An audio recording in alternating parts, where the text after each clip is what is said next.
자녀들아, 내가 너에게 쓰는 것은 너희 죄가 그의 이름으로 말미암아 사함을 받았으며, 아비들아, 내가 너에게 쓰는 것은 너희가 태초부터 계신 이를 알았으며, 청년들아, 내가 너에게 쓰는 것은 너희가 악한 자를 이기었음이라. 날이 바뀌고 해가 바뀌면 지난날의 고민은 없어졌으면 좋겠는데, 날만 바뀔 뿐이지 고민은 그대로 우리를 쫓아오는 것을 보게 됩니다.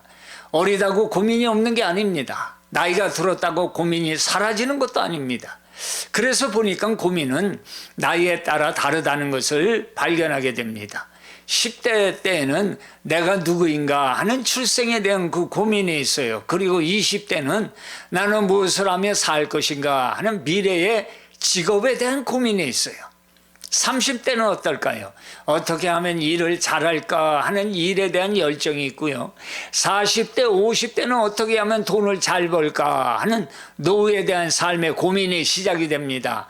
60대는 누가 나를 쫓아올까, 남보다 잘 살았다는 자부심이 있어야 되는데 은근히 비교되는 사람이 많다는 거예요. 그리고 70대는 내 친구 중에 누가 죽었는가, 남은 사람들이 카운트되기 시작한다는 거죠. 그리고 80대는 내가 살았는가 죽었는가, 왜 더 살아야 되는가에 대한 그 질문이 시작이 된다는 거예요. 90대는 어떨까요? 이렇게 오래 살아도 되나 싶다는 거예요. 나이에 따라 질문이 다르고, 나이에 따라 슬픔이 다르고, 기쁨이 다르다는 것입니다. 사람들이 인생을 지내면서 느끼는 고민도 다르지만 기쁨의 그 순간도 다양하다는 거예요. 그 기쁨 중에 하나가 무엇을 배우고 알아갈 때 느끼는 성취감이라는 거예요. 영어를 배울 때 보세요. 처음 배울 때 처음 단어를 배우고 외우고 그걸 알아보고 번역이 되어졌을 때 얼마나 신기합니까? Yes, no만 알다가 아는 단어 하나 쓰니까 미국 사람들이 알아들을 때 얼마나 신기한지 모릅니다. 잘한다는 것은 나뿐만이 아니라 보고 있는 상대방도 기쁘게 한다는 거지요. 조카가 장가를 들어서 아이가 태어나 몇 개월이 지나서 기어다니고 굴러 다니다가 어쩌다 소리가 없어서 보니까 소파를 잡고 일어납니다. 모두가 깜짝 놀랐는데 자기가 자랑스럽다는 듯이 으쓱하고 쳐다봅니다. 그 동영상을 보면서 얼마나 귀여운지 너무 신기한 그런 일이에요. 그때 성장은 다른 사람을 또한 기쁘게 한다는 것입니다. 그렇게 우리의 삶을 성장한다는 면에서 생각을 해보면 두 가지를 생각해 볼 수가 있는데, 하나는 성공을 추구하며 살아가는 사람과, 둘째는 성장을 추구하며 살아가는 사람이 있다는 것이라는 거예요. 성공과 성장, 말이 비슷한 것 같지만 다릅니다. 성공이라는 말은 목적한 바를 이루는 것이고, 성장은 계속 커지는 것이라고 우리가 정의를 내릴 수가 있습니다. 투자의 귀재라는 워런 버핏을 들어보셨을 거예요.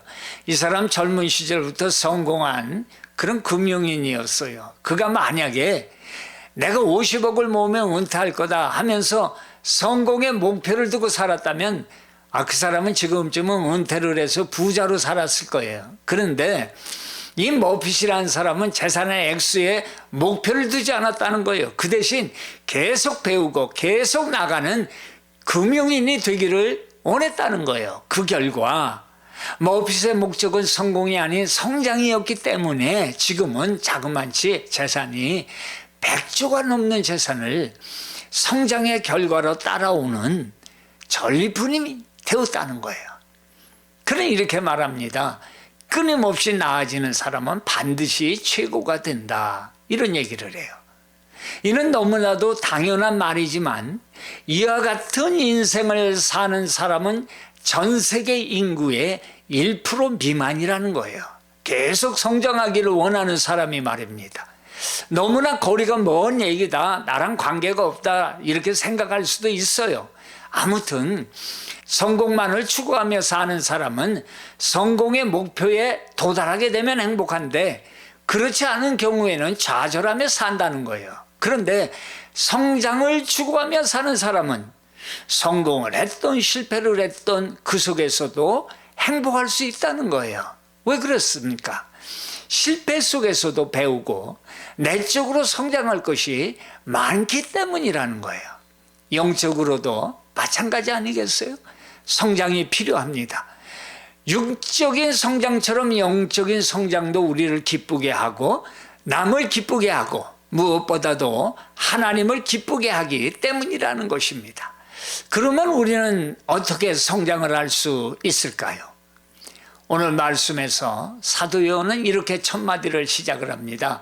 요한일서 2장 12절인데 자녀들아, 우리를 자녀라고 부르고 있어요. 이 자녀는 헬라어로 테크논 이렇게 말하는데 이 말의 뜻은 아주 작은 자녀를 말하는데 갓 태어난 아이 이런 뜻이에요. 우리의 성장을 보세요. 육적이나 영적이나 태어날 때부터 골리앗 같은 거인으로 또 태어나자마자 사도 바울 같은 영적인 거인으로 태어난 사람은 아무도 없어요. 누구나 다 처음에는 어린아이 아니겠어요. 잠언 4장 3절에도 보니까 나도 내 아버지에게 아들이었으며 내 어머니 보기에 유약한 외아들이었노라. 솔로몬의 말이에요. 솔로몬같이 신과 지혜를 가진 이 왕도 처음에는 부모의 도움이 필요한 작은 아이였다는 자신의 고백이에요. 그러나 우리가 자녀로 출발을 하지만 거기에 머물러 있다면 장애아이입니다. 더 자라야 한다는 거예요. 이 자라는 단계가 있는데 성장의 3단계다 이렇게 말씀을 드릴 수가 있어요. 12절에 보니까 자녀들아 있죠. 아이의 단계예요. 13절에 보면 청년들아 청년의 단계예요. 또 13절에 아비들아 아비의 단계예요. 그래서 성장의 첫 번째 단계인 이 아이의 단계를 한번 봅니다. 요한일서 2장 12절에 자녀들아 내가 너희에게 쓰는 것은 너희 죄가 그의 이름으로 말미암아 사함을 얻음이요 이렇게 말씀하고 있죠. 아이의 특징은 10달 동안 어머니 뱃속에 있다가 세상에 나와서 하고 울기 시작한 때부터 자라기 시작합니다. 뱃속에서부터 자라죠. 그래서 부모의 사랑과 보호가 필요하죠. 그 부모는 가르치지 않고 덮어주고 안아줍니다. 이 사랑을 우리는 덮어주는 사랑이다 이렇게 말합니다. 뭘 알아듣지를 못하니 어떡해요? 베드로전서 4장 8절에 보면 무엇보다도 서로 사랑할지니 사랑은 허다한 죄를 덮느니라 이렇게 말씀하죠. 덮어준다 이 말은 고친다는 말과 다릅니다. 없앤다 이 말하고도 또 달라요. 우리가 하나님께 돌아와서 경험하는 그 첫 번째 사랑은 12절 뒷부분에 너희 죄가 그의 이름으로 말미암아 사함을 얻음이요 이렇게 말씀해요. 용서를 받는다는 거예요. 이것이 은혜라는 것입니다. 처음부터 우리가 죄와 싸워야 한다면 누구도 하나님께 나올 수가 없었을 거예요. 여전히 나에게 죄가 있지만 그것은 내가 싸워야 할 무거운 짐이 아니라는 거예요. 지금은 예수님이 용서하심으로 없어지는 것이라는 거예요. 그 나니아 연대기라는 책을 쓴 저자 C.S. 루이스는 이런 말을 해요. 사람의 죄는 어쩌다 한두 번 실수한 것이 아닙니다. 하나님을 향한 의도적인 반역입니다. 그것은 고쳐서 될 일이 아닙니다. 용서받아야 없어질 것입니다. 이런 말을 해요. 얼마나 마음에 와닿는지 몰라요. 그래 예수님 앞에 나와야 한다는 거 아니에요. 의미 있는 말이에요. 요한복음 8장에 보면 아주 잘 그런 예를 들고 있어요. 가늠하다 현장에서 잡혀온 여인을 앞에 두고 그 예수님을 올무에 걸리게 하려고 이 사람들 유대인들이 질문을 하죠. 이 여인을 돌로 칠까요 말까요? 만일 돌로 쳐라 이러면은 당신은 사람을 외치면서 어떻게 돌로 치라고 합니까?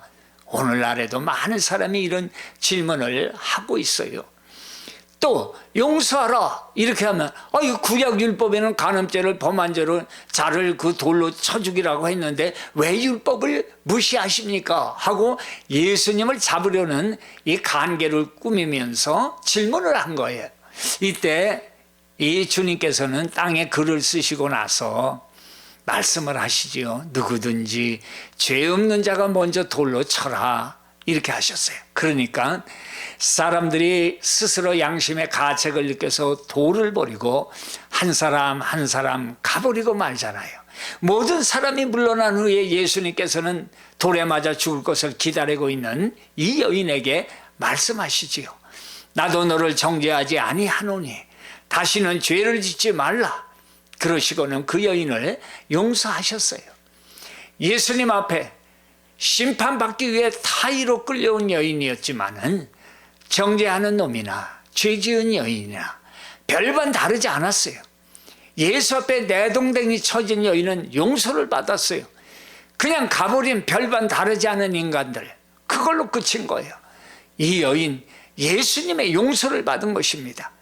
로마서 8장 1, 2절에 말씀하시잖아요. 그러므로 이제 그리스도 예수 안에 있는 자에게는 결코 정죄함이 없나니 이는 그리스도 예수 안에 있는 생명의 성령의 법이 죄와 사망의 법에서 너를 해방하였다. 이렇게 말씀을 하시는 것입니다. 미국 교회에서 있었던 일이에요. 35세 된 목사님이 사냥을 갔다가 멀리 노루 한 마리를 보고 조준을 해서 쐈는데 달려가 보니까 노루가 아니라 사람이 총에 맞아 죽은 거예요. 법의 심판도 받아야 하지만 윤리적, 도덕적 이 책임을 지고서 목사직을 사임해야 하는 아주 극심한 그 절망감에 목사님이 빠진 거예요. 이제 내 인생, 내 목회는 끝났구나 생각을 했어요. 교회와 언론이 들끓었지요. 교인들은 사람을 죽인 목사가 어떻게 목회를 할 수 있느냐, 담임 목사직을 사임하고 나가라, 난리가 났어요. 교회에서 물러날 수밖에 없었어요. 그때 예상치 못한 일이 벌어진 거예요. 중직들 중 한 사람이 말했어요. 여러분, 사람 죽인 젊은 목사님을 어느 교회가 받아주겠어요? 우리가 용서하지 않으면 목사님 평생 갈 곳이 없어요. 우리가 목사님을 한번 용서해 줍시다. 이 한 사람의 용서의 제안을 온 교인들이 받아들이고 믿어주고 용서를 베풀어서 그분은 그 교회에서 계속 사역하게 됐어요. 그 뒤로 목회 철학은 용서가 되었어요. 목사님이 십자가와 그 용서와 사랑을 설교할 때마다 교회는 울음바다가 됐어요. 이 교회는 미국 최대의 교회로 성장했을 뿐만 아니라 이 목사님은 미국 침례교 총회장, 세계 침례교 총재를 지냈고 54권의 저서를 쓴 크리스웰 목사가 된 거예요. 부모가 자녀를 용서하는 이유가 무엇이겠어요? 딱 하나예요. 자식이기 때문에요. 하나님이 우리를 용서하시는 이유 딱 하나입니다. 우리가 하나님의 자녀이기 때문에요. 하나님이 왜 우리 죄를 모르시겠어요? 그러나 그 예수님의 피로 우리의 실수와 죄가 덮어지게 되고 우리는 주님 앞으로 돌아가는 회심이 이루어진 것입니다. 그리고 우리는 하나님의 자녀로 자라기 시작하게 된 거예요. 이것이 우리 성장의 출발이라는 것입니다. 둘째, 성장은 고난과 싸워 이기는 청년의 단계로 들어가게 됩니다. 그러다가 점점 자라면 성장의 두 번째 단계에 이르게 되는데 그게 바로 청년의 단계라는 거죠. 13절 뒷부분을 보면 청년들아 내가 너희에게 쓰는 것은 너희가 악한 자를 이기었음이니라 이렇게 말씀하죠. 청년의 단계가 지나게 되면 자기에 대하여 비판하고 힘들게 하는 사람들이 생겨나기 시작을 해요. 여기서 악한 자라라는 것은 가치 없는 적대자, 이 헬라어로 포네로스 이렇게 말합니다. 어린아이 신앙 때는 그렇게 무조건적인 부모의 사랑만 받다가 갑자기 자기의 직접적인 반대자가 나타나요. 삶의 가치관이 다른 자와 싸워야 하는 그런 순간이 다가온 거예요. 그래서 고통과 갈등이 생겨나요. 그러나 이때가 가장 크게 내적으로 성장을 하는 시간이라는 거예요. 성장통이라는 게 있지 않습니까? 한참 자라는 애들이 갑자기 무릎이야, 다리야. 뼈에 그 연결된 연골과 인대, 그리고 근육, 골막 이런 것들이 다양한 성분이 이렇게 자라게 되는데 아직 근육과 힘줄은 따라오지 못하기 때문에 하루 종일 나른하고 힘이 없고 잠이 오고 또 이 치아가 자라고 입도 아프고 허리도 뻐근합니다. 몸이 자라고 있다는 증거예요. 그래서 아프면 성장하고 아파야 성장한다 하는 그런 얘기를 하는 것입니다. 인생에서 성장하는 순간은 고통의 순간이라는 거예요. 고통을 통해서 배우려고 하면 우리는 언제나 배울 수가 있습니다. 고통이 우리를 자라게 하는 거예요. 엘리야를 보세요. 갈멜산에 하나님의 승리를 이룬 엘리야. 라합 왕의 아내 이세벨이 내일 이맘때쯤 너는 죽었다, 그렇게 얘기를 해요. 그러자 종 하나 데리고 도망치지요. 죽고 싶을 만큼 절망했던 엘리야는 탈진하고 우울했으며 자포자기 심정이었어요.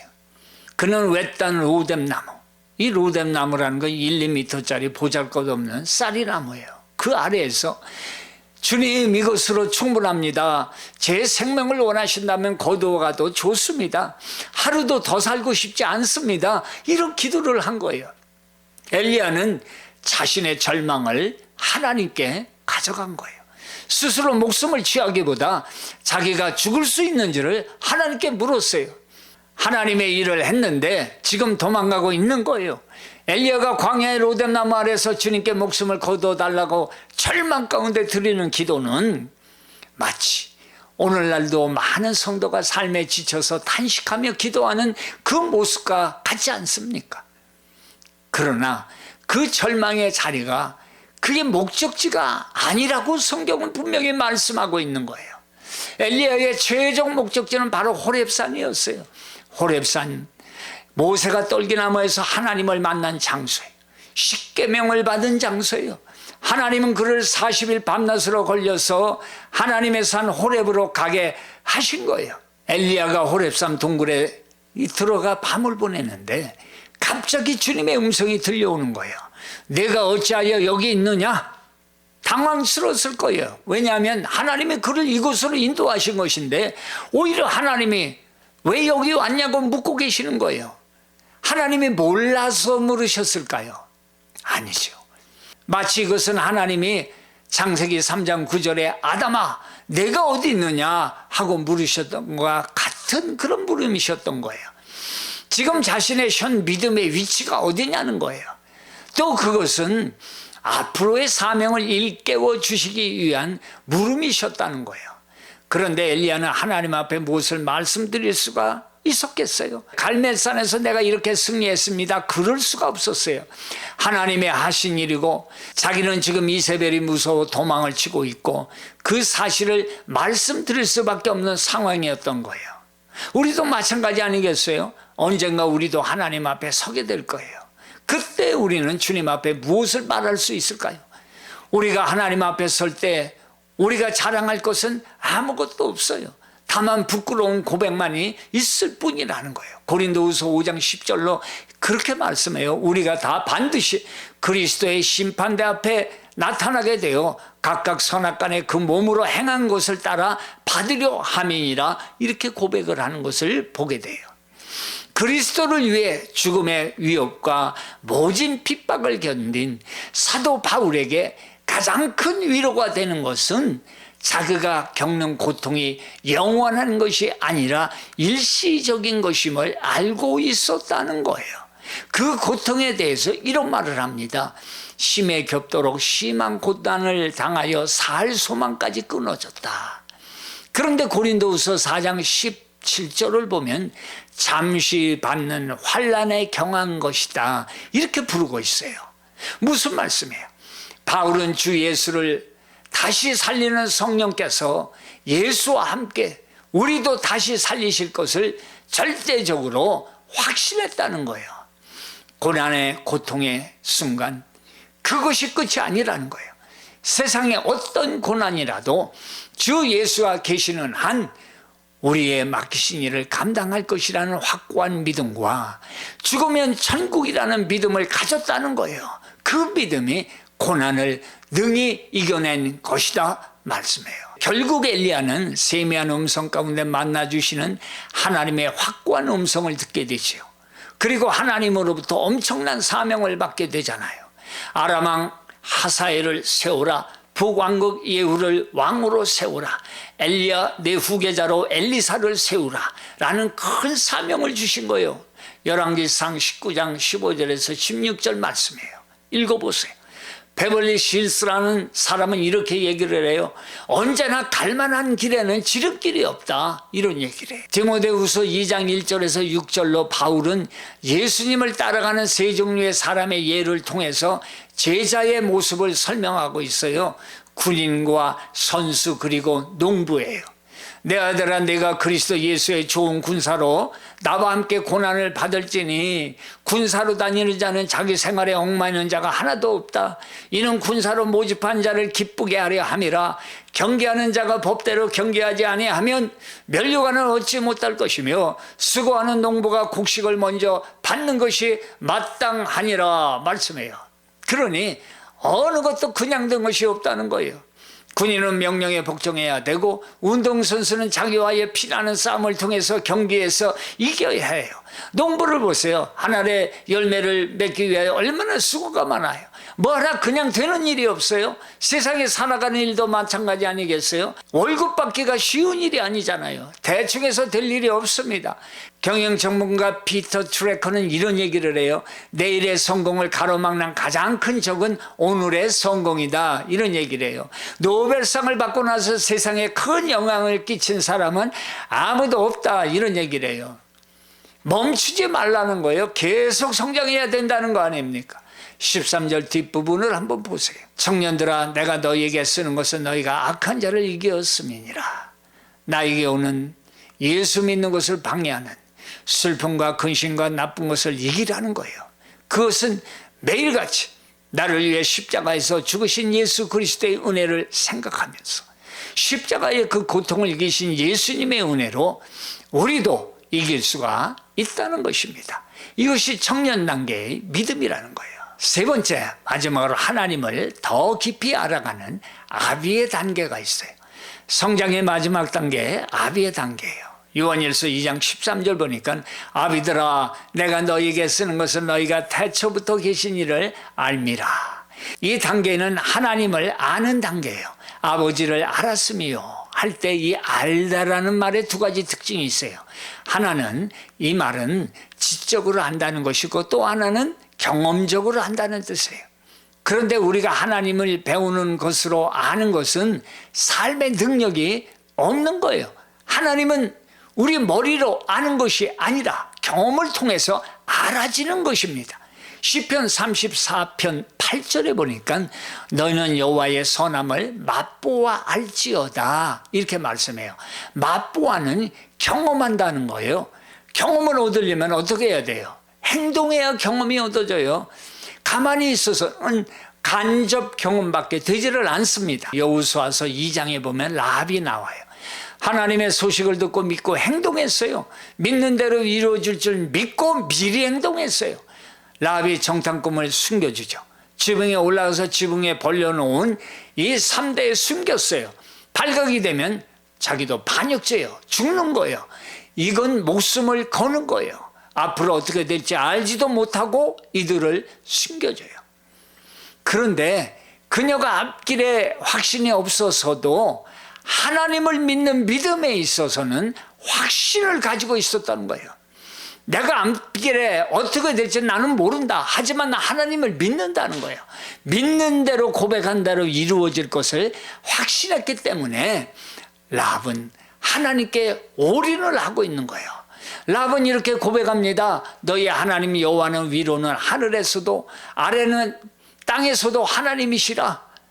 자칫하면 목숨을 잃을 수 있는데 목숨을 거는 담대한 행동을 하는 거예요. 결국 여호수아가 그 성을 점령하고는 여호수아서 6장 17절에 이 성과 그 가운데 있는 모든 것은 여호와께 온전히 바치되 기생 라합과 그 집에 동거하는 모든 자는 살려주라. 믿음과 행함이 같이 감으로 하나님을 체험한 거예요. 하나님 앞에 의도적으로 나간 거예요. 믿은 것을 행한 거예요. 그럴 때 하나님을 아는 아비의 믿음으로 성장을 하게 되는 것입니다. 오늘 예수님은 행하는 신앙을 말씀하고 있습니다. 오늘 우리에게 묻고 계시는 거 아니겠습니까? 내가 예수 믿고 행동이 어떻게 달라지고 있니? 예수 믿고 무슨 변화가 있니? 수십 년 믿어도 전혀 행동이 변하지 않았다면 우리는 이걸 죽은 믿음이라고 부르잖아요. 살아있는 고기는 물결을 거슬러 올라가듯이 살아있는 믿음은 행동하는 신앙이라는 거예요. 우리의 육체도 운동하지 않으면 근육이 다 소멸됩니다. 건강하지 못하게 돼요. 마찬가지로 예배만 드린다면 절대 믿음이 자라지 않습니다. 한 음악가는 이렇게 얘기를 해요. 위대한 작곡가는 영감을 받아서 작곡하는 것이 아니라 작곡을 시작하고 나서 영감을 받는다. 동감합니다. 베토벤, 바그너, 모차르트, 바하는 모두 영감을 기다리다 시간을 낭비하지 않았다. 그들이 작곡하려고 펜을 잡을 때 영감이 임했다 말씀을 해요. 설교도 마찬가지예요. 마찬가지로 은혜는 언제 임합니까? 언제 기쁨이 오고 언제 우리의 믿음의 성장이 일어납니까? 앉아있는 한은 어렵다는 거예요. 주위를 둘러보십시오. 당신을 기다리고 있는 많은 선한 일과 사람들이 있을 거예요. 그것이 십자가의 신앙이에요. 죽을 뻔하신 것이 아니라 예수님은 우리를 위해서 죽으신 거예요. 그 다음에 부활이라는 거예요. 성장하기 원한다면 고통이 올 때 이겨내십시오. 성장의 뿌듯한 열매를 마음에 얻을 것입니다. 그러나 고통만 기다리지 말고 하나님께 열심을 다해 의도적으로 나아가십시오. 더 큰 성장의 보람을 느낄 거예요. 주의를 섬기고 주의 그리스도를 전하시길 바랍니다. 그것이 가장 큰 남을 위한 봉사이기 때문입니다. 더 빨리 성장할 거예요.